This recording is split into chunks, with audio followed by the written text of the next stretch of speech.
ദൈവനാമത്തെ മഹത്വം. വളരെ അനുഗ്രഹിക്കപ്പെട്ട ഒരു ആരാധന കഴിപ്പാൻ ദൈവം നമ്മെ സഹായിച്ചു. നമുക്ക് ദൈവത്തെ സ്തുതിക്കാം. കേട്ട സാക്ഷികളെ ഓർത്തും കർത്താവിനെ മഹത്വപ്പെടുത്താം. ചേച്ചിയുടെ എല്ലാവരും പോയി കാണാറുണ്ട്, ആശ്വസിപ്പിക്കാറുണ്ട്.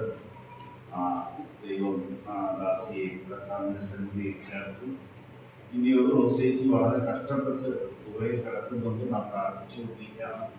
ഒരു വലിയ വിടുതൽ ആ സഹോദരിക്കും ആവശ്യമാണ്. ഇവിടെ ഈ സഭയിലെ പല സഹോദരിമാരെ ദൈവം കാലാകാലങ്ങളിലായിട്ട് ഉപയോഗിച്ചിട്ടുണ്ട്. ആയുസ്സും ആരോഗ്യം കൊടുത്തിട്ടുണ്ട്. പലരും വീണു, പലരും പല നിലയിലുള്ള പ്രയാസം അനുഭവിച്ചുകൊണ്ടിരിക്കുകയാണ്. ക്യാൻസറിൻ്റെതായ ബുദ്ധിമുട്ട്, മറ്റു പല പ്രശ്നങ്ങൾ. എന്നാൽ അതിൻ്റെയൊക്കെ മധ്യത്തിൽ ദൈവം ഇവിടെയുള്ള ദൈവജനത്തെ നിലനിർത്തുന്ന ദൈവത്തിന്റെ ദയയ്ക്കും കരുണയ്ക്കും വിശ്വസ്തതയ്ക്കായി നമുക്ക് ദൈവത്തെ സ്തുതിക്കാം. ധാരാളം ആളുകൾ ഈ നാളുകളിൽ വചനം കേട്ടുകൊണ്ടിരിക്കുകയാണ്. പരസ്യയോഗം നടത്തപ്പെടും. കഴിഞ്ഞ ദിവസം ഒരാള് എൻ്റെ അഡ്രസ്സ് കണ്ടിട്ട് എൻ്റെ വീട്ടിൽ വന്നു. കഴിഞ്ഞ ആഴ്ച നമ്മുടെ പരസ്യയോഗത്തില് സംസാരിച്ച ഒരാളാണ്. അദ്ദേഹവുമായിട്ട് കുറെ നേരം സംസാരിച്ചു. ചില നിർദ്ദേശങ്ങൾ ഞാൻ കൊടുത്തു. അതുപോലെ തന്നെ അതിനു മുൻപ് ചന്ദ്രബോസ് സഹോദരനൊരു കൊല്ലൂർ ഭാഗത്ത് നടന്ന പരസ്യയോഗത്തില് ഒരു സഹോദരനോട് പറയാൻ പറ്റുന്നില്ല, എന്നാലും ഒരു സ്ത്രീധനോട് ദൈവവചനം പങ്കുവച്ചു. അവിടെ തന്നെ നിന്ന് വളരെ ഭാരത്തോടെ ഏറ്റുപറഞ്ഞ് കർത്താവിനെ സ്വീകരിച്ചു. അങ്ങനെ പല അനുഭവങ്ങള് തൃശ്ശൂർ ഗോസ്പൽ ടീമിന്റെ പ്രവർത്തനത്തിന് കഴിഞ്ഞ നാളുകളിൽ ഉണ്ടായിട്ടുണ്ട്. ഇവിടെ പറയാറില്ല എന്ന് മാത്രം. എന്നാൽ ഞാൻ അത് സൂചിപ്പിച്ചത്, മദ്യത്തിനും മയക്കുമരുന്നിനെതിരെയുള്ള പ്രതികരിച്ചുകൊണ്ടുള്ള ട്രാക്ട് ഇപ്പോൾ വീണ്ടും 5000 തമ്പിയുടെ ഹൃദയം 5000 10,000 ട്രാക്ട് ഇപ്പോൾ പ്രിന്റ് ചെയ്ത് ധാരാളം വിതരണം ചെയ്തുകൊണ്ടിരിക്കുകയാണ്. മറ്റേത് കാലത്തേക്കാൾ ഈ മദ്യം അതിന്റെ മയക്കുമരുന്നൊക്കെ വർദ്ധിച്ചുകൊണ്ട് ആളുകൾ ഇത് വാങ്ങുന്നുമുണ്ട്. മാത്രമല്ല നല്ല പ്രതികരണമാണ്. ഒരിക്കൽ ഡോക്ടർ റോളണ്ട് എന്നോട് പറഞ്ഞ് ചൊവ്വാഴ്ച ഇത് പറയാം. ചൊവ്വാഴ്ച ഇത് പറഞ്ഞാൽ വളരെ കുറച്ച് പേരേ ഉള്ളൂ. ഞായറാഴ്ച പറഞ്ഞാൽ എല്ലാവർക്കും കേൾക്കാം. അതുകൊണ്ട് ഇവിടെയുള്ള സഹോദരിമാര് വളരെ പ്രാർത്ഥിക്കുന്നവരാണ്. ഉപവാസ പ്രാർത്ഥനയിലും മറ്റും നിങ്ങളെ ഓർത്ത് ഞാൻ ദൈവത്തെ സ്തുതിക്കുന്നു. സഹോദരന്മാരും അതുകൊണ്ട് ഈ പ്രവർത്തനങ്ങളെ ഓർത്ത് പ്രാർത്ഥിക്കണം. അത് ചെറുതായി കാണരുത്. അനേക വചനം കേൾക്കുന്നുണ്ട്. ആളുകൾ രക്ഷിക്കപ്പെടണം, വേണം. ഇന്നലെ വന്ന ആളോട് ഞാൻ ഇവിടെ ഒന്ന് വരാൻ പറഞ്ഞു. അദ്ദേഹം വന്നിട്ടില്ല. അപ്പോൾ ഈ ഹോളിലേക്ക് വരാനായിട്ട് അവർക്ക് താല്പര്യമില്ല. പലർക്കും മടിയാണ്. എന്നാൽ അവരെ ഓർത്ത് നിങ്ങൾ പ്രാർത്ഥിക്കണം. വിധിച്ച വിത്തിന്റെ മേൽ മഞ്ഞും മഴയും അയക്കുവാൻ കർത്താവ് സഹായിക്കട്ടെ. ഒരിക്കൽ ഒരു ഭക്തനായ മനുഷ്യൻ തണുപ്പ് മഞ്ഞ് പെയ്യുന്ന സ്ഥലത്ത് പ്രാർത്ഥിച്ചുകൊണ്ടിരുന്നു. അദ്ദേഹത്തിന്റെ പേര് എന്റെ ഓർമ്മ ശരിയാണെങ്കിൽ ഡേവിഡ് ബ്രണ്ണിയാട് എന്ന ഒരു ദൈവദാസനാണ്. അദ്ദേഹം ഇങ്ങനെ വളരെ പ്രാർത്ഥിച്ചുകൊണ്ടിരിക്കും. വളരെ പ്രാർത്ഥനാവേദനാണ്. വളരെ ചെറുപ്പത്തിലെ അദ്ദേഹം മരിച്ചുപോയെന്നാണ് ഞാൻ മനസ്സിലാക്കുന്നത്. വളരെ ചെറുപ്പം, അധികം പ്രായമൊന്നും ആയിട്ടില്ല. യുവത്വത്തിൽ തന്നെ കർത്താവിന്റെ സന്നിധിയിൽ ചേർക്കപ്പെട്ടു. ഈ ഡേവിഡ് ബ്രണ്ണിയാട് പ്രാർത്ഥിച്ചപ്പോൾ ആ മഞ്ഞ് പെയ്യുന്ന, മഞ്ഞ് ഉറഞ്ഞു കിടക്കുന്ന ആ തണുപ്പുള്ള സ്ഥലത്ത് അദ്ദേഹം വിയർത്തു എന്നാണ് പറയുന്നത്. അപ്പോൾ അദ്ദേഹം വിയർത്തപ്പോൾ ഒരു ഭക്തൻ ദൈവത്തോട് പോരാടിയപ്പോൾ, ദൈവം തന്നോട് സംസാരിച്ചപ്പോൾ, താൻ ദൈവത്തോട് സംസാരിച്ചപ്പോൾ ഉണ്ടായ ഒരു അനുഭവമാണ്. അദ്ദേഹം വിയർത്തു. അതിനുശേഷം അദ്ദേഹം വളരെ ഒട്ടേറെ കാര്യങ്ങൾ ദൈവത്തിന് വേണ്ടി ചെയ്യുവാൻ പ്രാർത്ഥനയിലൂടെ ദൈവം അദ്ദേഹത്തെ സഹായിച്ചു. ഒട്ടേറെ മിഷണറിമാര് പല മേഖലകളിൽ പല രീതിയിലാണ് ദൈവത്തെ പ്രസാദിപ്പിച്ച് ജീവിച്ചത്. അതുപോലെ തന്നെ ആഫ്രിക്കയിൽ മിഷണറി ആയിരുന്ന ഡേവിഡ് ലീൽസൺ മരിക്കുമ്പോൾ അദ്ദേഹം മുട്ടുകുത്തി പ്രാർത്ഥിച്ചാണ് മരിച്ചത്. മുട്ടുകുത്തി പ്രാർത്ഥിച്ചുകൊണ്ടിരിക്കെ മരിക്കാം. ഒരിക്കൽ ഒരാൾ പറഞ്ഞു അദ്ദേഹം 119 സങ്കീർത്തനം വായിച്ച് പ്രാർത്ഥിച്ചാണ് അദ്ദേഹം കടന്നുപോയെന്ന്. അപ്പോൾ പല ദൈവദാസന്മാര്, പല ഭക്തന്മാര്, പല വിശുദ്ധന്മാര് അവരുടേതായ ആ ആത്മീകമായ ദൈവികമായ ദൈവവുമായിട്ടുള്ള അടുപ്പമുള്ള ജീവിതം നയിച്ചിട്ട് അങ്ങനെയുള്ളവർക്ക് മരണ സമയത്ത് ദൈവം അവരോട് പ്രത്യേകം ഇടപെടുന്നതായിട്ട് കാണുവാനായിട്ട് കഴിയും. അങ്ങനെ മരണ സമയത്ത് ഏതെങ്കിലും ഒരു വിശ്വാസിയോട് ഈ കാലഘട്ടത്തിലായാലും, പഴയ നിയമ കാലഘട്ടത്തിലായാലും, പുതിയ നിയമ കാലഘട്ടത്തിലായാലും ദൈവം പ്രത്യേകമായി ഇടപെട്ടിട്ടുണ്ടെങ്കിൽ, ദൈവം ഒരു ദർശനം കൊടുത്തിട്ടുണ്ടെങ്കിൽ, ദൈവം ഒരു വ്യക്തിയോട് ആ നിലയിൽ നീ മരിക്കാൻ പോവുകയാണ്, മരണം അടുത്തിരിക്കുന്നു, ആ വ്യക്തി തന്നെ സാക്ഷിക്കുകയാണെങ്കിൽ അത് വലിയ നമുക്ക് തന്നെ അതൊരു ചൈതന്യം നൽകുന്ന ഒരു കാര്യമാണ്. അത് എല്ലാവർക്കും കിട്ടില്ല. ദൈവം അത് ഭക്തന്മാർക്ക്, തന്നോട് അടുത്ത് ജീവിക്കുന്നവർക്ക്, തന്നെ പ്രസാദിപ്പിക്കുന്നവർക്ക് ദൈവം ഒരുക്കിയിട്ടുള്ള ഒരു വലിയ നന്മയാണ്, അനുഗ്രഹമാണ്. അതുകൊണ്ട് ഇന്നത്തെ സന്ദേശം കൊണ്ട് നമുക്ക് സാധിക്കേണ്ടത് അതാണ്, കുറെ കൂടെ ദൈവത്തോട് അടുക്കണം. ഞാനൊരു കാര്യം കഴിഞ്ഞ ആഴ്ച കിഴക്കേക്കോട്ട സഭയിൽ ഞാൻ വളരെ ശക്തമായ ഒരു സന്ദേശം നൽകി. ധാരാളം പേര് എന്റെ അടുക്കൽ വന്ന് എനിക്ക് കൈ തന്നു, ഇനിയും വരണമെന്ന് പറഞ്ഞു. ഞാൻ യാതൊരു കോംപ്രമൈസും വചനത്തിന്റെ കാര്യത്തിൽ ചെയ്തില്ല, ഉള്ളതുപോലെ പറഞ്ഞു. എനിക്ക് വളരെ സന്തോഷം തോന്നിയ ഒരു കാര്യം, നമ്മളെ പോലെ, നമ്മുടെ സഭയെ പോലെ വളരെ ആരാധന സമയത്ത് പാട്ട് പാടുകയും എഴുന്നേറ്റ് സ്തോത്രം ചെയ്യും, ഒരു ഇടവേളയില്ല, ഒരു മിനിറ്റ് സമയമില്ല, 25 മിനിറ്റോളം അവര് സ്തോത്രം ചെയ്യുക. അതുപോലെ എല്ലാ കാര്യവും എനിക്ക് വളരെ സന്തോഷം തോന്നി. അപ്പോൾ നമ്മുടെ സഭയിലും കുറെ കൂടെ ഉണർവ്, കുറെ കൂടെ ചൈതന്യം നമുക്ക് ആവശ്യമാണ്. ഇവിടെ ഇരിക്കുന്ന അനേക യുവാക്കന്മാര് നാളുകളായിട്ട് വിടുന്നില്ല. സ്തോത്രം ചെയ്യാൻ സാവകാശമുണ്ട്. പ്രിയ ആന്റണി ചേട്ടനത് ഓർപ്പിക്കാറുണ്ട്, ദൈവദാസന്മാരത് ഓർപ്പിക്കാറുണ്ട്. അത് എഴുന്നേറ്റ് 4 വാക്ക് സ്തോത്രം ചെയ്യാൻ നമുക്ക് കഴിയണം. നമുക്ക് ചൈതന്യമില്ല. നമ്മുടെ ഉള്ളിൽ നിന്ന് ജീവജലത്തിന്റെ നദികള് ഒഴുകേണ്ടതായിട്ടുണ്ട്. ഒരു സമൃദ്ധിയുടെ ഒരു അനുഭവം നമുക്ക് ആവശ്യമാണ്. ഒരു ശക്തിയുടെ അനുഭവം നമുക്ക് ആവശ്യമാണ്. മറ്റുള്ളവരിലേക്ക് പകരുവാൻ എന്നിൽ നിന്ന് തന്നെ ദൈവത്തിന്റെ വചനവും ദൈവത്തിന്റെ ശക്തിയും ദൈവത്തിന്റെ കൃപ അത് മറ്റുള്ളവരിലേക്ക്, എന്റെ ശുശ്രൂഷ മൂലം, എന്റെ ജീവിതം മൂലം, എന്റെ സാക്ഷ്യം മൂലം മറ്റുള്ളവരിലേക്ക് പകരേണ്ടത് ആവശ്യമാണ്. അതുകൊണ്ട് ഇന്നത്തെ സന്ദേശത്തിൽ പറയാൻ പോകുന്ന 7 കൂട്ടം കാര്യങ്ങൾ വളരെ ശ്രദ്ധിക്കണം. യോഹന്നാൻ എഴുതിയ സുവിശേഷത്തിൽ നിന്നൊരു വാക്യം പ്രത്യേക ആദ്യമായിട്ടൊന്ന് വായിക്കുക. അതിന്റെ 4-ാമത്തെ അധ്യായത്തിന്റെ 45-ാമത്തെ വാക്യം ആദ്യം ഒന്ന് വായിക്കുക. യോഹന്നാൻ എഴുതിയ സുവിശേഷം 4-ാമത്തെ അധ്യായം, John's gospel chapter 4 verse 46 please. അവൻ പിന്നെയും താൻ വെള്ളം വീഞ്ഞാക്കിയ ഗലീലയിലെ കാനാവിൽ വന്നു. അന്ന് മകൻ രോഗിയായ ഒരു രാജഭൃത്യൻ കഫർന്നഹൂമിലുണ്ടായിരുന്നു. യേശു യെഹൂദദേശത്ത് നിന്ന് ഗലീലയിൽ വന്നു എന്ന് അവൻ കേട്ട് അവന്റെ അടുക്കൽ ചെന്നു. തന്റെ മകൻ മരിപ്പാറായിരിക്കൊണ്ട് അവൻ വന്ന് അവനെ സൗഖ്യമാക്കണമെന്ന് അപേക്ഷിച്ചു. മതി. അവിടെ ഇവിടെ ഒരു രാജഭൃത്യനെയാണ് കാണുന്നത്. സാധാരണ മനുഷ്യനാണ്. താന് യേശുവിനെ കുറിച്ച് കേട്ടിട്ടുണ്ട്, യേശുവിനെ കുറിച്ച് അറിയാം.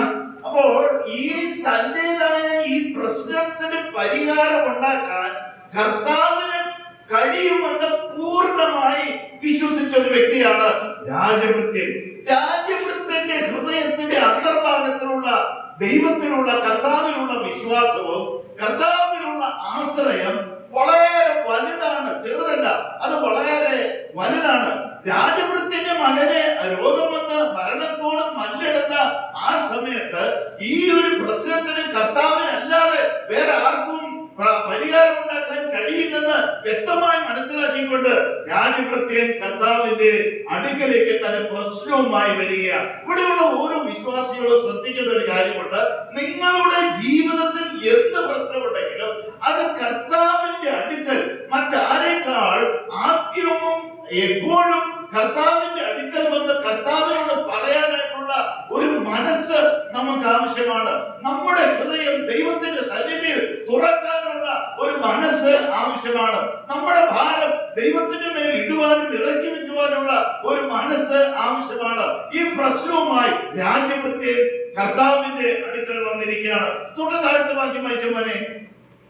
യേശു അവനോട്, നിങ്ങൾ അടയാളങ്ങളും അത്ഭുതങ്ങളും കണ്ടിട്ടില്ലാതെ വിശ്വസിക്കുകയില്ല എന്ന് പറഞ്ഞു. രാജഭൃത്യൻ അവനോട് കർത്താവ് അപ്പൊ വേറെ കാര്യം പറഞ്ഞത്, പക്ഷെ രാജഭൃത്യൻ അവനോട് പറയാണ്, കർത്താവേ, പൈതൽ മരിക്കും മുമ്പേ വരണം. നോക്കിയേ, രാജഭൃത്യൻ കർത്താവിനോട് പറയാ, കർത്താവേ, ഇത് വലിയ ഗൗരവമുള്ള ഒരു വിഷയമാണ് എന്റെ ഈ പ്രശ്നം.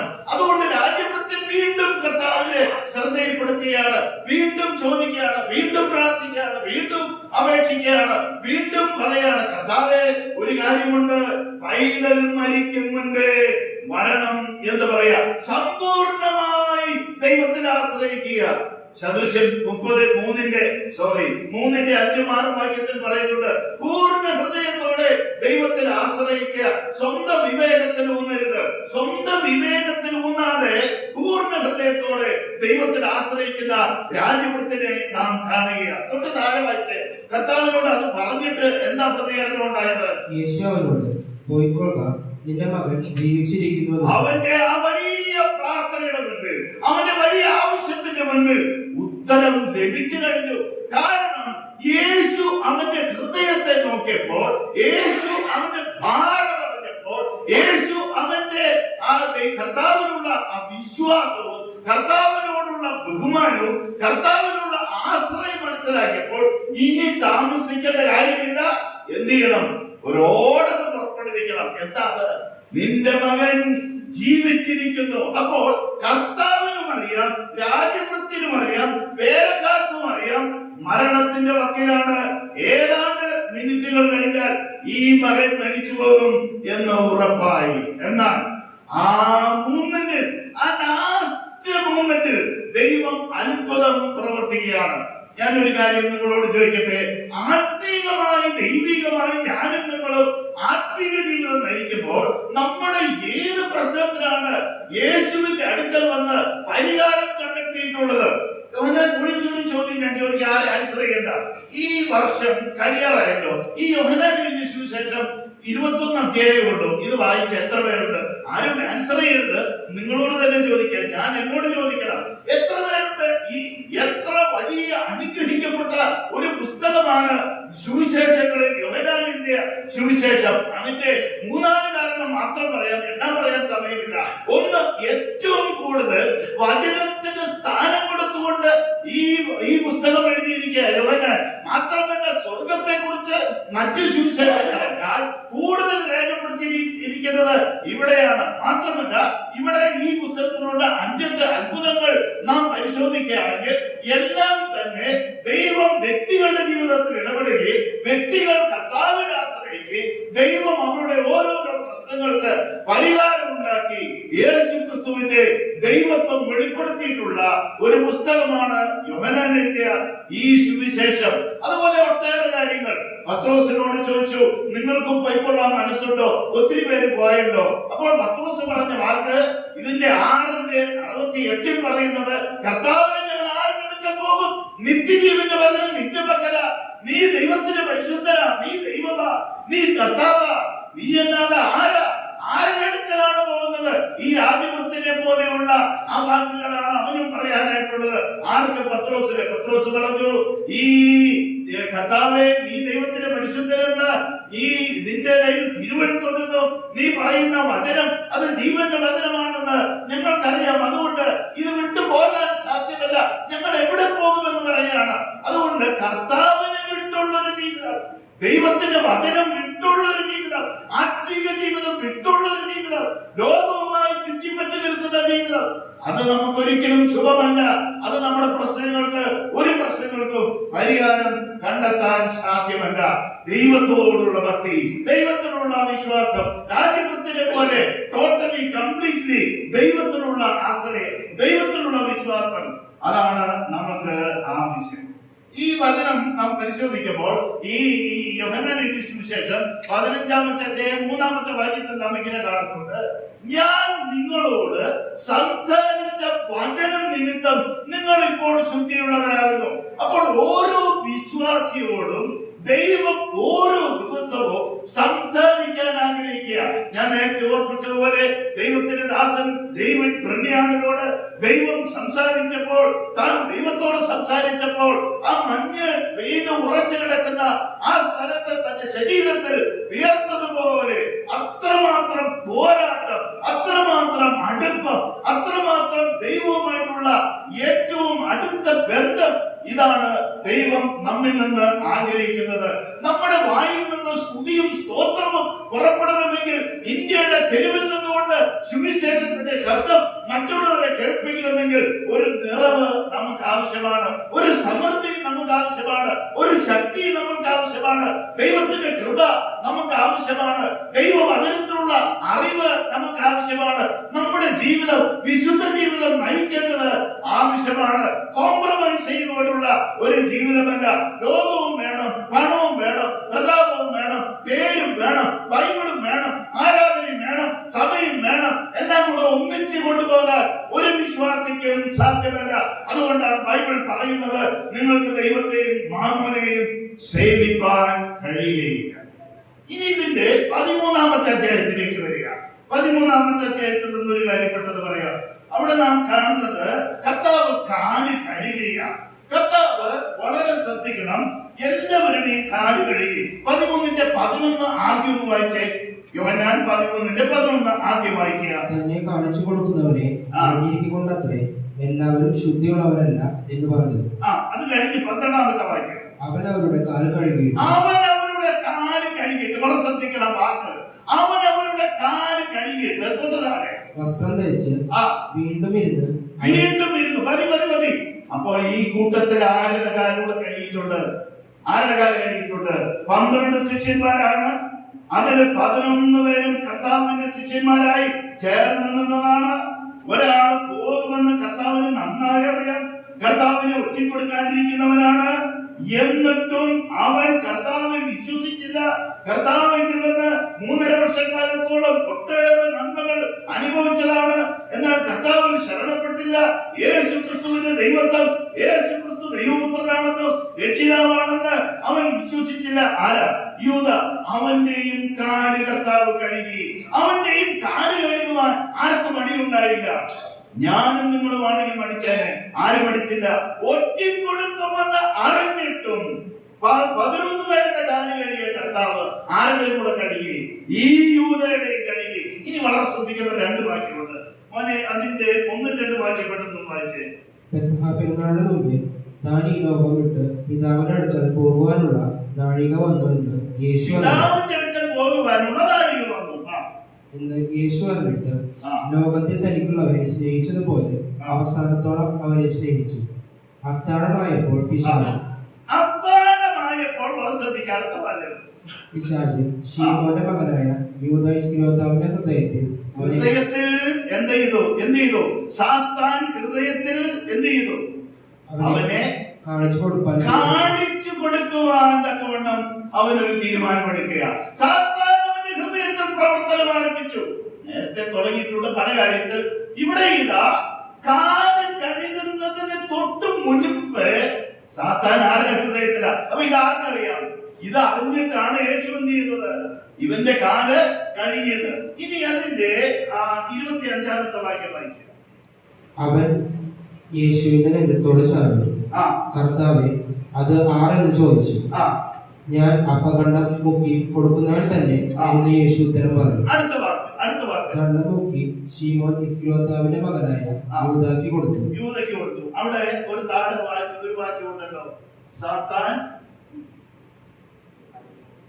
അവന്റെ ഹൃദയത്തിൽ കടന്നു. 27-ാമത്തെ വാക്യം. കണ്ഠം വാങ്ങിയ ഉടനെ സാത്താൻ അവനിൽ കടന്നു. ആദ്യം സാത്താൻ അവന്റെ ഹൃദയത്തിൽ പ്രവർത്തനം ആരംഭിച്ചു. എപ്പോഴാണ് അവന്റെ ഉള്ളിൽ കയറി കൂടിയത്? പിന്നെ പുറത്തിറങ്ങിയിട്ടില്ല സാത്താൻ. വളരെ ശ്രദ്ധിക്കണം. അപ്പോൾ സാത്താൻ അവന്റെ ഹൃദയത്തിൽ ഇരിക്കെ കർത്താവ് അവന്റെ കാര്യം കഴുകി. എന്നെ ഒരു കാര്യം പറയട്ടെ, നമ്മൾ ബൈബിള് വായിക്കുന്നവരാ, നല്ല കാര്യമാണ്. പ്രാർത്ഥിക്കുന്നവരാ, യോഗത്തിന് വരുന്നവരാ, പല കാര്യം ചെയ്യുന്നവരാ, നല്ല കാര്യമാണ്. പക്ഷെ ഒരിക്കൽ പോലും നമ്മുടെ ജീവിതത്തിൽ സാത്താൻ കയറിയിരിക്കാൻ അനുവാദം കൊടുക്കരുത്. ഏത് ലേഖനത്തിലാ പിശാചിന് ഇടം കൊടുക്കരുത് എന്ന് പറഞ്ഞിരിക്കുന്നത്? യാക്കോബ. ഏതോ ലേഖനത്തിലുണ്ട് പിശാചിന് ഇടം കൊടുക്കരുത്, ദൈവം നിങ്ങളോട് എതിർത്ത് നിൽക്കുന്നു, താഴ്മയുള്ളവർക്ക് കൃപ കൊടുക്കുന്നു. എന്റെ ഓർമ്മ ശരിയാണെങ്കിൽ പത്രോസിനാ പിശാചിന് ഇടം കൊടുക്കരുത്. ഇവൻ പിശാചിന് ഇടം കൊടുത്തതുകൊണ്ടാണ് അവന്റെ ഹൃദയം കൊടുക്കാൻ ഒരു സന്ദർഭം ഉണ്ടായത്. ഞാനും നിങ്ങളും നമ്മുടെ ജീവിതത്തിൽ ഏതെങ്കിലും മേഖലയിൽ പിശാചിന് ഇടം കൊടുത്താൽ ഉറപ്പ് അവൻ എവിടെ കയറിയിരിക്കും? നമ്മുടെ ഹൃദയത്തിന്റെ സിംഹാസനത്തിൽ അവൻ കയറിയിരിക്കും. പിന്നെ അവൻ പോകില്ല. ഇതെല്ലാം അറിഞ്ഞിട്ടും യേശു എന്ത് ചെയ്തു? അവന്റെ കാല് കഴുകി. അവന്റെ പാട്ടിൽ പോയി. അവൻ മരിക്കേണ്ടി വന്നു. പോട്ടെ. ഇതിനു മുൻപ് ഒരു ശിഷ്യൻ ചെയ്ത കാര്യം ഒന്നുകൂടെ ഒന്ന് വായിച്ച് 23-ാമത്തെ വാക്യം. ശിഷ്യന്മാരിൽ വെച്ച് യേശു സ്നേഹിച്ച ഒരുത്തൻ യേശുവിന്റെ മാർവിടത്തിൽ ചാരി. ഏതാ നമുക്ക് വേണ്ടത്? ഇതെല്ലാം കൂടെ ഈ യൂദയെ പോലെ എല്ലാം ചെയ്യുന്നവരാണോ? യൂദ എത്ര വർഷമായി കർത്താവിന്റെ കൂടെ നടക്കുന്നത്? എത്ര വർഷമായി വിശ്വാസി എന്ന പോലെ നടക്കുന്നത്? വെളിച്ചു തൂങ്ങുന്നതിന്റെ വേഷം ധരിച്ചിട്ട് സാത്താൻ ഇടം കൊടുത്തിട്ട് എത്ര വർഷമായി? അപ്പോഴും ഉണ്ട് ആളുകൾ കാണുമ്പോൾ ഇവൻ വിശ്വാസിയാ, ഇവൻ ശിക്ഷനാ, ഇവൻ കർത്താവിന്റെ കൂടെ നടക്കുന്നവനാണ്. പക്ഷേ യേശുവിനെ സ്നേഹിച്ച, യേശു സ്നേഹിച്ച ശിഷ്യൻ, അവൻ ഒരേ ഒരു കാര്യം ചെയ്യാനുള്ളൂ, അവൻ കർത്താവിന്റെ മാറിൽ ചാരാൻ. കർത്താവിന്റെ മാറിൽ ചാരാൻ ശ്രമിച്ച എത്ര പേരുണ്ട്? എങ്ങനെ ചാരാൻ? നമുക്ക് എങ്ങനെ ചാരാൻ? അവിടെ കർത്താവുണ്ട്, സുഖ ചാരാൻ. ഞാൻ നിങ്ങളോട് പറയട്ടെ, നമുക്ക് ചാരാൻ കഴിയും. നമ്മൾ മുട്ടുകുത്തി കണ്ണുനീരോടെ പ്രാർത്ഥിച്ചാൽ, മുട്ടുകുത്തി കണ്ണുനീരോടെ ധ്യാനിച്ചാൽ, കർത്താവിന്റെ സന്നിധിയിൽ ഹൃദയം പകർന്നാൽ, അത് കർത്താവിനെ ആരാധിക്കുമ്പോൾ, കർത്താവിന് നന്ദി പറയുമ്പോൾ, മഹത്വപ്പെടുത്തുമ്പോൾ, കർത്താവിനോട് ചാരുന്നതിന് തുല്യമാണ്, അവനോട് ചേർന്ന് നിൽക്കുന്നതിന് തുല്യമാണ്. ഇനി അടുത്ത ഒരു ഭാഗത്തേക്ക് വരാം പെട്ടെന്ന്. ഈ അധ്യായത്തിന്റെ തന്നെ 20-ാമത്തെ അധ്യായത്തില് വേറൊരു വ്യക്തിയെ കുറിച്ച് നമുക്ക് നോക്കാം. അതിന് 20-ാമത്തെ അധ്യായത്തിൽ നമുക്ക് എല്ലാവർക്കും അറിയാവുന്ന കാര്യമാണ്. അതിന് 28-ാമത്തെ വാക്യം, 27, 28 വായിച്ചു. പിന്നെ തോമസിനോട്, നിന്റെ വിരൽ ഇങ്ങോട്ട് നീട്ടി എന്റെ കൈകളെ കാണുക, നിന്റെ കൈ നീട്ടി എന്റെ വിലാപ്പുറത്തിടുക, അവിശ്വാസിയാകാതെ വിശ്വാസിയായിരിക്കുക എന്ന് പറഞ്ഞു. തോമസ് അവനോട്, എന്റെ കർത്താവും എന്റെ ദൈവവുമായുള്ളവരെ എന്ന് ഉത്തരം പറഞ്ഞു. യേശു അവനോട്, നീ എന്നെ കണ്ടതുകൊണ്ട് വിശ്വസിച്ചു, കാണാതെ വിശ്വസിച്ചവർ ഭാഗ്യവാന്മാർ എന്ന് പറഞ്ഞു. കാണാതെ വിശ്വസിക്കുന്നവർ ഭാഗ്യവാന്മാർ. അനേക കാര്യങ്ങൾ നമ്മൾ കാണുകയില്ല, പക്ഷെ നമുക്ക് വിശ്വസിക്കാം. വേദപുസ്തകത്തിന്റെ അടിസ്ഥാനത്തിൽ ബൈബിൾ പറയുന്ന കാര്യങ്ങൾ. ഈ തോമസ് കർത്താവ് യെരുശലേമിൽ ഇതിന് മുൻപുള്ള അധ്യായങ്ങള് വായിച്ചാൽ ഈ തോമസ് എനിക്ക് വളരെ രസമായിട്ട് തോന്നിയ ഒരു കാര്യം, ഈ കർത്താവ് നമുക്ക് യെരുശലേമിലേക്ക് പോകാമെന്ന് പറഞ്ഞപ്പോൾ പേടിയായിരുന്നു ശിഷ്യന്മാർക്ക് മൊത്തത്തില്. കാരണം അവിടെ ചെന്ന കൊല്ലും അല്ലെങ്കിൽ അടിക്കും എന്നുള്ള ഉറപ്പാ. കർത്താവ് തന്നെ പലവട്ടം പറഞ്ഞിട്ടുണ്ട്. പക്ഷെ ഈ തോമസ് എന്താ പറഞ്ഞെന്നറിയോ? ആ സമയത്ത് അവനോടുകൂടെ മരിക്കേണ്ടി വന്നാലും നമുക്ക് അവനോടുകൂടെ എവിടേക്ക് പോകാം? യെരുശലേമിലേക്ക് പോകാം എന്ന് പറഞ്ഞ തോമസ് ആണിത്. അപ്പോൾ ഒരു കാര്യം ഓർക്കണം, ഒരു വശത്ത് തോമസിന് പരാജയം സംഭവിക്കുക, മറുവശത്ത് തോമസ് വിജയത്തിന്റെ വാതിൽക്കലാണ് നിൽക്കുന്നത്. അവന്റെ ഹൃദയത്തിൽ അവൻ മറ്റുള്ള ശിഷ്യന്മാരോട് പറയാ, അവനോടുകൂടെ മരിക്കേണ്ടി വന്നാലും നമുക്കും പോകാമെന്ന് പറയുക. ആ ധൈര്യം, ആ തന്റേടം തോമസ് കാണിച്ചവനാ. കാര്യങ്ങളുടെ അവിശ്വാസം അവന്റെ ഹൃദയത്തിൽ സംഭവിച്ചു എന്നുകൂടെ ശരിയാണ്. ഒരു വീഴ്ച അവന്റെ ഹൃദയത്തിൽ സംഭവിച്ചു എന്നുകൂടെ ശരിയാണ്. ഞാൻ എന്തിനാ ഇത് രണ്ടും പറഞ്ഞെന്ന് ചോദിച്ചാൽ, ഇവിടെ ഇരിക്കുന്ന ഓരോ വിശ്വാസികളും ഞാനും നിങ്ങളും മനസ്സിലാക്കിയിരിക്കുന്നത്, നമ്മുടെ കുറവ് മാത്രം കാണുന്നവരല്ല കർത്താവ്, നമ്മുടെ പരാജയം മാത്രം കാണുന്നവരല്ല കർത്താവ്. എന്നിൽ എന്ത് നല്ല ഗുണമുണ്ടോ ഒപ്പം അതും കാണുന്നവനാണ്. അതുകൊണ്ടാണല്ലോ 7 സഭകൾക്കുള്ള ദൂതൻ പറയുന്നത്, നിന്റെ ആദ്യ സ്നേഹം നീ വിട്ടു കളഞ്ഞു, അത് തിരിച്ചു പിടിക്കണം. എന്നിട്ട് തൊട്ട് താഴെ പറയാ, നിന്നിൽ ചില നന്മകളും ഉണ്ട്, അതും എനിക്കറിയാം. അപ്പോൾ നമ്മളുള്ള നന്മകളും നമ്മളുള്ള തിന്മകളും നാം എടുക്കുന്ന ഡിസിഷൻ, തീരുമാനങ്ങളും നാം എടുക്കുന്ന സ്റ്റെപ്പ്, ദൈവത്തിന് വേണ്ടി എടുക്കുന്ന സ്റ്റെപ്പ് ഇതല്ല. നന്നായി അറിയുന്നവനാണ് നമ്മുടെ കർത്താവായ യേശു. ഞാൻ ഇപ്പോഴും ഓർക്കും, ആ ബന്ധത്തിൽ ശദ്രക്, മേശക്, അബേദ്നെഗോ അവരോട് ആരും പറഞ്ഞിട്ടില്ല ഇങ്ങനെ ഒരു തീരുമാനം എടുക്കാൻ. അവർക്ക് ഓപ്പോസിഷൻ നേരിട്ടപ്പോൾ, അവർക്ക് പ്രതികൂലം വന്നപ്പോൾ അവരെന്താ പറഞ്ഞ രാജാവിനോട്? രാജാവ് നിർത്തിയ ഈ ബിംബത്തെ നമസ്കരിക്കാൻ സാധ്യമല്ല, രാജാവിനെ നമസ്കരിക്കാൻ സാധ്യമല്ല. ഞങ്ങൾ സേവിക്കുന്ന ദൈവമുണ്ട്, ഞങ്ങൾ ആരാധിക്കുന്ന ദൈവമുണ്ട്, സത്യദൈവം, ഞാനാകുന്നു എന്ന് പറഞ്ഞ ദൈവം. ആ ദൈവത്തെ മാത്രമേ ഞങ്ങൾക്ക് ആരാധിക്കാനും സേവിക്കാനും കഴിയുള്ളൂ. രാജാവ് എഴുതിയിട്ടാലും കൊള്ളാം, ഇല്ലെങ്കിലും കൊള്ളാം, ദൈവം വിടുവിച്ചാലും കൊള്ളാം, ഇല്ലെങ്കിലും കൊള്ളാം. അങ്ങനെ പറഞ്ഞേ, ഞങ്ങളുടെ ദൈവത്തിന് ഞങ്ങളെ വിടുവിപ്പാൻ കഴിയും, രാജാവിന്റെ കയ്യിൽ നിന്നും എരിയുന്ന തീച്ചുളയുന്നത്. ഇനി ഇല്ലെങ്കിലും ഞങ്ങൾ എന്ത് ചെയ്യില്ല, രാജാവ് നിർത്തിയ ബിംബത്തെ ഞങ്ങൾ നമസ്കരിക്കുകയോ സേവിക്കുകയോ ചെയ്യും. ദൈവത്തിന് വേണ്ടി നമ്മുടെ ജീവിതത്തിൽ എത്ര സ്റ്റെപ്പ് എടുത്തിട്ടുണ്ട്? ഇത് വലിയ ചോദ്യമാണ്. ഇവിടെ ഇരിക്കുന്ന വിശ്വാസികളിൽ എത്ര പേര്, സഹോദരിമാരായാലും സഹോദരന്മാരായാലും, ദൈവത്തിന് വേണ്ടി ഞാൻ എത്ര സ്റ്റെപ്പുകൾ എടുത്തിട്ടുണ്ട്, എത്ര തീരുമാനം ഞാൻ എടുത്തിട്ടുണ്ട്? ഒരു ചാൻസ് ദൈവം തന്നപ്പോൾ ഞാൻ അത് ഉപയോഗിച്ചിട്ടുണ്ടോ? ഒരു അവസരം എനിക്ക് തന്നപ്പോൾ ഞാൻ അത് ഉപയോഗിച്ചിട്ടുണ്ടോ? ഇവിടെ അവസരം ഇല്ലാതെ അവസരം ഉണ്ടാക്കി ഉപയോഗിച്ച ശദ്രക്, മേശക്ക്, അബേദ്നെഗോ അവരെ വിടുവിക്കാൻ എവിടെ നാളുവന്നേ യഹോവയുടെ ദൂതൻ സ്വർഗത്തിൽ നിന്ന് ഇറങ്ങി വന്ന് തീയിൽ നിന്ന് വിടുവിച്ചിട്ട് എന്ത് ചെയ്തു? അവരോട് കൂടെ തീയുടെ നടുവിൽ നടന്നു. തീയാണെങ്കിലും എന്റെയും നിങ്ങളുടെയും കൂടെ നടക്കുന്ന ഒരു കർത്താവുണ്ട്. അവനാണ് കർത്താവായ യേശു. തീയാണെങ്കിലും വെള്ളമാണെങ്കിലും ഏത് സാഹചര്യം, സിംഹക്കുഴിയാണെങ്കിലും ഏത് പ്രതികൂല സാഹചര്യത്തിലും നമ്മെ കൈക്ക് പിടിച്ചിരിക്കുന്ന, നമ്മെ നടത്തുന്ന, നമുക്ക് സൗഖ്യം തരുന്ന, നമുക്ക് ആയുസ് തരുന്ന, നമുക്ക് ആരോഗ്യം തരുന്ന ഒരു കർത്താവുണ്ട്. ഇവിടെ തോമസ് പറഞ്ഞ വാക്ക് വളരെ ശ്രദ്ധേയമാണ്. കർത്താവിനെ കണ്ടപ്പോൾ കൈയൊക്കെ നീട്ടി കണ്ടോളം പറഞ്ഞു. എന്നാൽ ഇതിന് മുൻപ് രണ്ടു കൂട്ടർ കണ്ടു. ആരാ? ആദ്യം കണ്ടത് ആരാ? മറിയ. പിന്നെ കണ്ടത് ആരാ? ശിഷ്യന്മാരാണ്. ശിഷ്യന്മാര് കണ്ടു. അവര് ഈ തോമസിനോട് പറഞ്ഞു, ഞങ്ങൾ കർത്താവിനെ കണ്ടു. അതിന്റെ 24 പറയുന്നുണ്ട്, യേശു വന്നപ്പോൾ 12 ഒരുത്തരായ ദിദിമോസ് എന്ന തോമസ് അവരോട് കൂടെ ഉണ്ടായിരുന്നില്ല. മറ്റ് ശിഷ്യന്മാർ അവരോട് ഞങ്ങൾ കർത്താവിനെ കണ്ടു എന്ന് പറഞ്ഞു എന്ന് പറഞ്ഞാറേ. അപ്പൊ കർത്താവിനെ കണ്ട സാക്ഷ്യം ഇരുകൂട്ടരും പറഞ്ഞു. മറിയയും പറഞ്ഞു, ഈ ശിഷ്യന്മാരും പറഞ്ഞു. പക്ഷെ ഈ തോമസ് പറയാ, ഞാൻ കണ്ടിട്ടല്ലാതെ ഞാൻ വിശ്വസിക്കും. നമ്മളിൽ പലരും ഇങ്ങനെ പറയുന്നവരാ, ഈ സ്റ്റാൻഡ് ഉള്ളവരാ. ഞാനൊന്നും നിങ്ങൾ പറയുന്നത് കേൾക്കില്ല, എനിക്ക് എന്റേതായ വഴി. അവസാനം കർത്താവ് തോമസിനെ സന്ദർശിക്കുക. അപ്പോൾ തോമസിന് മനസ്സിലായി കാര്യങ്ങൾ വളരെ ഗൗരവമുള്ള കാര്യമാണ്. തോമസ് പറയും, എന്റെ കർത്താവും എന്റെ ദൈവവുമായുള്ളവേ. അടിയറ വെച്ച് യേശുക്രിസ്തുവിന്റെ ദൈവത്വം, യേശുക്രിസ്തുവിന്റെ ക്രൂശ് മരണം, അധികാരം, ദൈവമാണെന്നും കർത്താവാണെന്നും രാജാവാണെന്ന് തോമസ് 100% ഉൾക്കൊള്ളുവാനും സ്വീകരിപ്പാനും തന്റെ വായ കൊണ്ട് തന്നെ അത് ഏറ്റു പറയുവാനും ഇടയായി. ഇതാണ് ദൈവം നമ്മിൽ നിന്ന് ആഗ്രഹിക്കുന്നത്. അതുകൊണ്ടാണ് ഈ പുസ്തകത്തില് ഇതിന്റെ അവസാന വാക്യത്തില്, ഈ 20ന്റെ അവസാന വാക്യത്തിൽ ഈ പുസ്തകത്തിൽ എഴുതിയിരിക്കുന്നതല്ലാത്ത മറ്റനേക അടയാളങ്ങൾ യേശു തന്റെ ശിഷ്യന്മാർക്ക് കാണിക്കുകയും ചെയ്യുന്നു.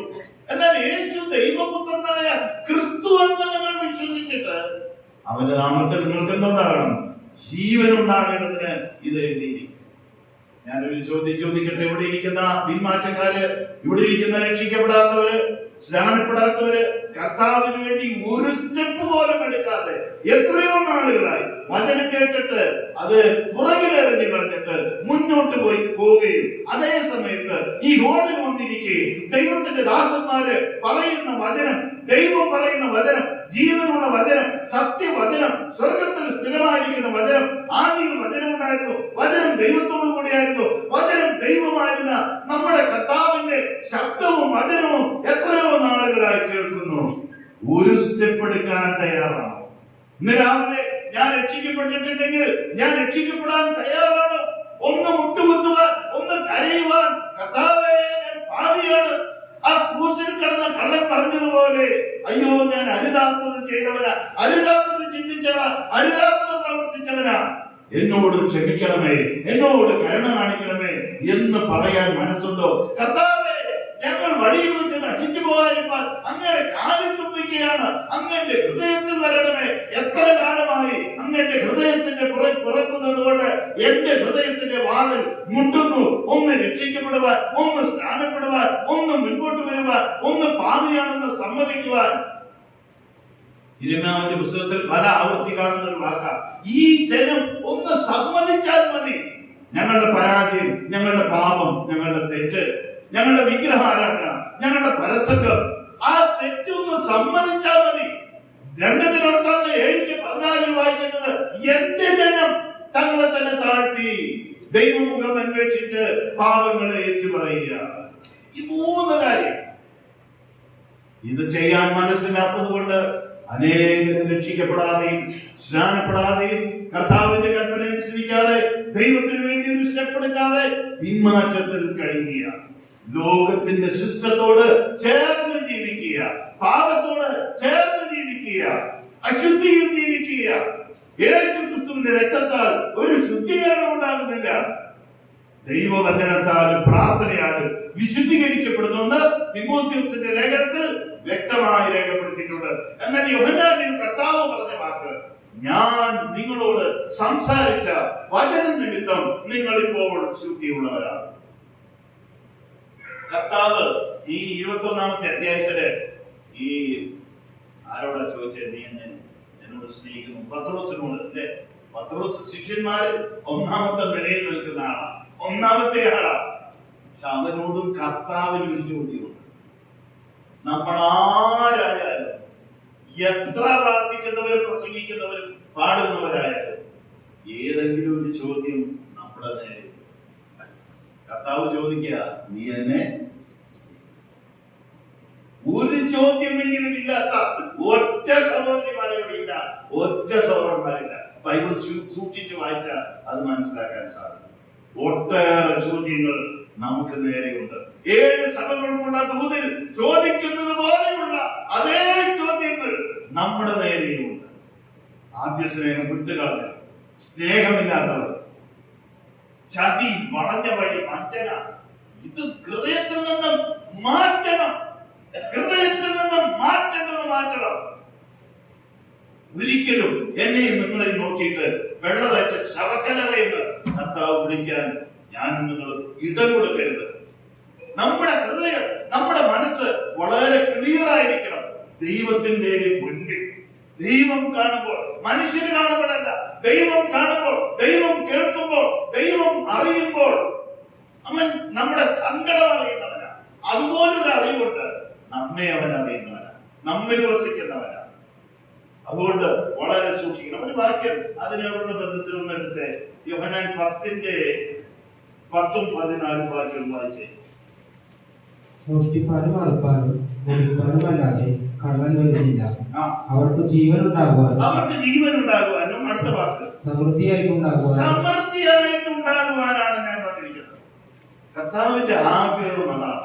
നമുക്ക് ജീവൻ ഉണ്ടായാൽ മാത്രം പോരാ, വേറൊരു സ്റ്റെപ്പ് കൂടെ എടുക്കണം, വേറൊരു കാര്യം കൂടെ നടക്കണം. ഒരു സമൃദ്ധി, ഒരു നിറവ്. ഞാനൊരു കാര്യം ചോദിക്കട്ടെ, നമ്മുടെ സാക്ഷ്യത്തിൽ, നമ്മുടെ മെസ്സേജിൽ, നമ്മുടെ പാട്ടിൽ, നമ്മുടെ സ്തോത്രത്തിൽ, നമ്മുടെ പ്രാർത്ഥനയിൽ പരിശുദ്ധാത്മാവിന്റെ ആ നിറവ്, കൃപയിലുള്ള ആ നിറവ്, വിശ്വാസത്തിലുള്ള ആ നിറവ്, ജ്ഞാനത്തിലുള്ള നിറവ്, ആത്മാവിലുള്ള നിറവ് ഇതുണ്ടോ? അതോ വെറുതെ എന്ന് ശുശ്രൂഷിക്കണം, വെറുതെ എന്ന് പറയണം? ഒരു കൃപ ആവശ്യമാണ്, ഒരു നിറവ് ആവശ്യമാണ്, ഒരു ഗ്രേസ്. ആ കൃപയുണ്ടെങ്കിൽ മറ്റുള്ളവരിലേക്ക് ഇത് പകരപ്പെടുകയുള്ളൂ. ഇവിടെ പറയാണ് സമൃദ്ധിയായി ഉണ്ടാകണം. അതിന്റെ 10-ാമത്തെ വാക്യം. മോഷ്ടിപ്പാനും അറുപ്പാനും മുടിപ്പാനും അല്ലാതെ കള്ളൻ വരുന്നില്ല. അവർക്ക് ജീവൻ ഉണ്ടാകുവാനും സമൃദ്ധിയൊക്കെ ഉണ്ടാകുവാനും അത്ര ഞാൻ വന്നിരിക്കുന്നത്. 14:23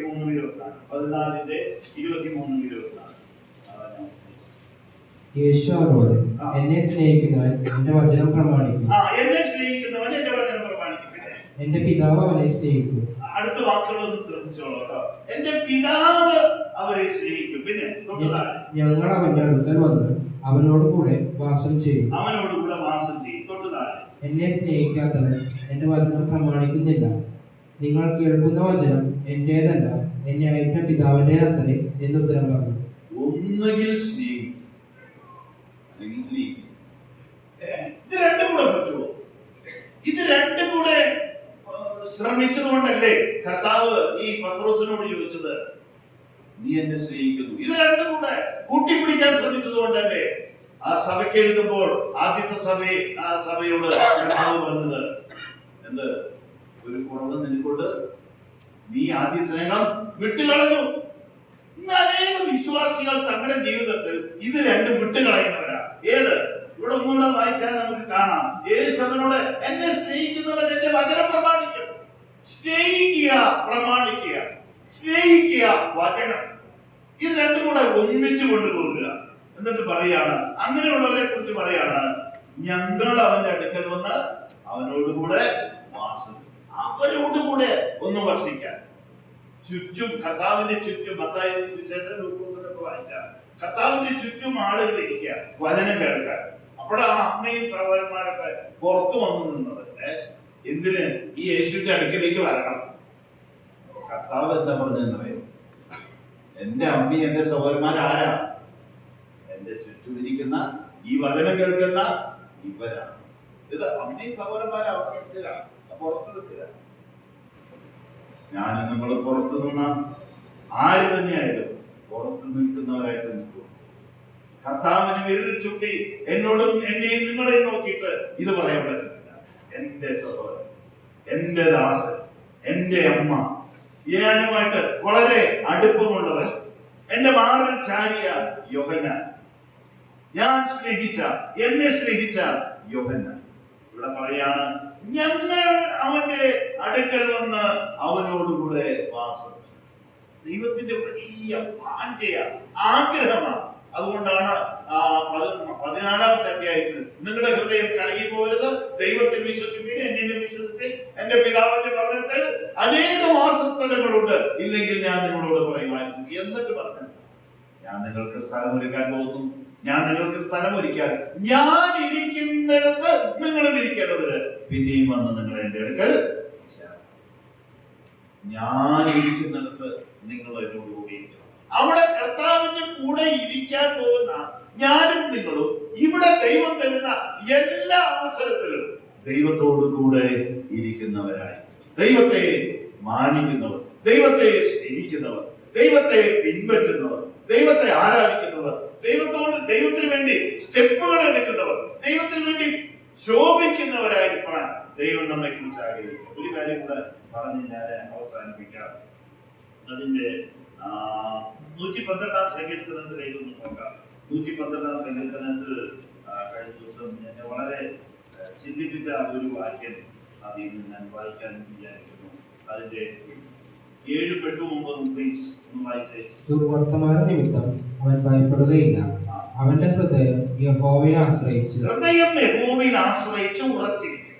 ഹൃദയം യഹോവയിൽ ആശ്രയിച്ച് ഉറച്ചിരിക്കും.